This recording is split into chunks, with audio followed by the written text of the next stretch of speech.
Welcome to the Slop Farm. Enjoy the video. You begin by confirming you have originals and clear copies of passport, photo, and address ID. This prevents delays at verification. Once logged into the Passport Seva portal, choose Miscellaneous Services and pick the option to change your RPO.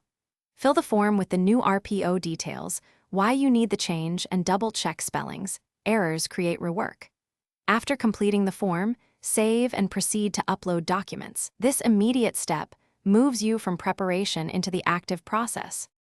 Now you upload the required scans, make sure images are legible and meet size rules so uploads don't fail. Next, pay the prescribed fee online.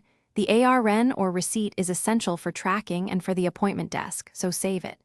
Then select a nearby Passport Seva Kendra or Post Office, PSK/POP, slot that accepts jurisdiction changes. Why this matters is jurisdiction determines processing. Once scheduled, print the appointment confirmation and review documents again. To avoid rejections, you must arrive on time with originals, the printed appointment letter, and payment proof. Officers verify documents and record the RPO change request. During the appointment, you will complete biometrics and any required forms. This step finalizes your submission and triggers the internal transfer to the new RPO for processing. After the visit, use your ARN to track status online. If the application is delayed or returned, immediately contact the help desk with your ARN and copies.